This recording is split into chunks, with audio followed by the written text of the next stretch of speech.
આ 28 કામ કરવાથી ઘરમાં અતિશય ગરીબી રહે છે। આજથી જ આ કામ કરવાનું બંધ કરો મિત્રો।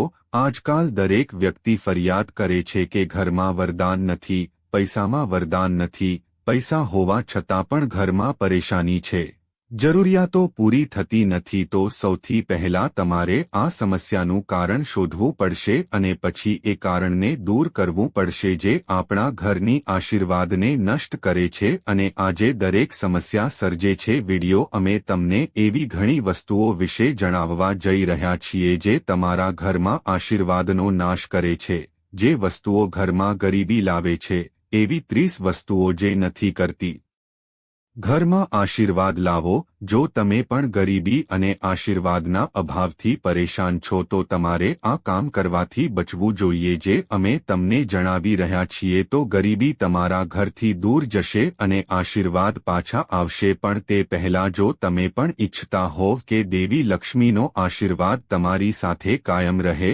તો વિડીયોને લાઇક અને સબસ્ક્રાઇબ કરો અને કોમેન્ટ બોક્સમાં દિલથી જય માં લક્ષ્મી લખો। એક જો તમે નહાવાની જગ્યાએ અજાણતા કે અજાણતા પેશાબ કરો છો તો આ પણ તમારા ઘરમાં ગરીબીનું કારણ બની શકે છે।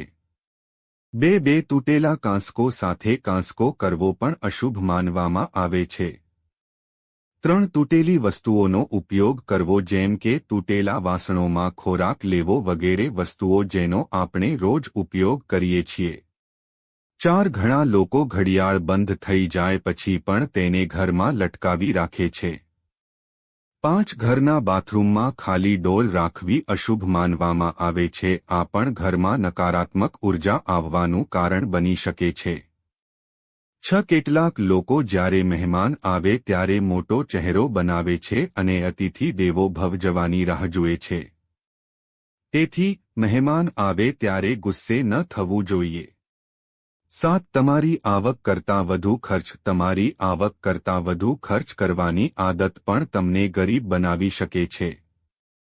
8 રોટલીને દાંત વડે કરડીને ખાવી એ પણ અશુભ માનવામાં આવે છે।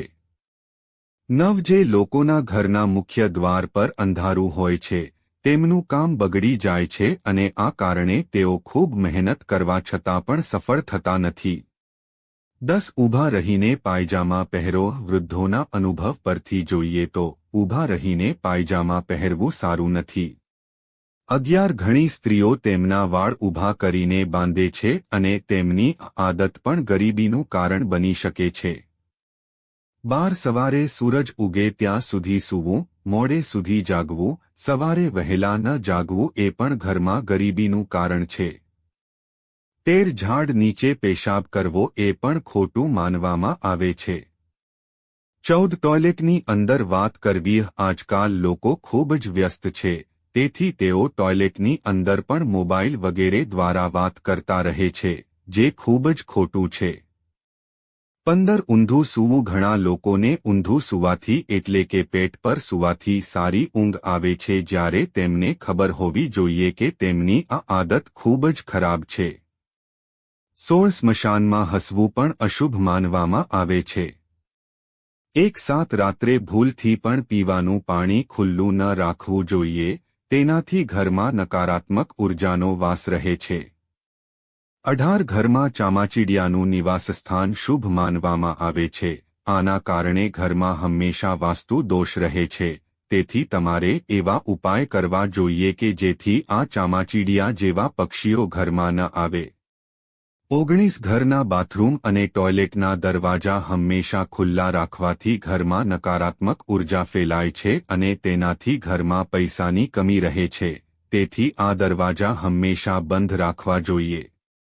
20 તમારા બાળકોને હંમેશા ગાળો અને ઝઘડતા રહેવું સારું નથી, તેનાથી ભગવાન ગુસ્સે થાય છે। 21 કેટલાક લોકોને દરવાજા પર બેસવાની આદત હોય છે જે બિલકુલ સારી નથી અને ભૂલથી પણ દરવાજાની ઉંબરી પર ન બેસવું જોઈએ, તેનાથી દેવી લક્ષ્મી નારાજ થાય છે। 22 લસણ અને ડુંગળીની છાલ સળગાવવી કેટલીક મહિલાઓ ડુંગળી અને લસણ વગેરેની છાલને ચૂલામાં જ ફેંકી દેવાને બદલે સળગાવી દે છે જેના કારણે ભોજન બગડી જાય છે। 2-3 મીણબત્તીઓ અને દીવાઓને ફૂંકીને ઓલવવી. શું તમે તમારા માતાપિતા અથવા અન્ય કોઈ વડીલો પાસેથી મીણબત્તીઓ અને અગરબત્તીઓ વગેરે સાંભળ્યું છે? આવી વસ્તુઓને ફૂંક મારવાથી બુઝાવી ન જોઈએ. 24 ઘણા લોકોને સમયાંતરે કસમ ખાવાની આદત હોય છે. 25 ચંપલને ઊંધું જોઈને તેને સીધું ન કરો. જો તમે કોઈ ચંપલને ઊંધું કરો છો તો તેને તરત જ સીધું કરો, કારણ કે આ ચંપલ તમારા જીવનમાં પણ ઘણા બદલાવ લાવી શકે છે. 26 ઘરમાં કરોળિયાનું જાળું હોવું એ વેરાન થવાની નિશાની કહેવાય છે. આથી ઘરમાં કરોળિયાનું જાળું ન હોવું જોઈએ. 28 આવું કરવાથી ઘરમાં આશીર્વાદ નથી આવતા. 27 દાન ન કરવાથી ઘરના આશીર્વાદ દૂર થાય છે અને દરિદ્રતા આવે છે. 28 કેટલાક લોકો રાત્રે જમ્યા પછી સવારે વાસણો ધોવા માટે છોડી દે છે.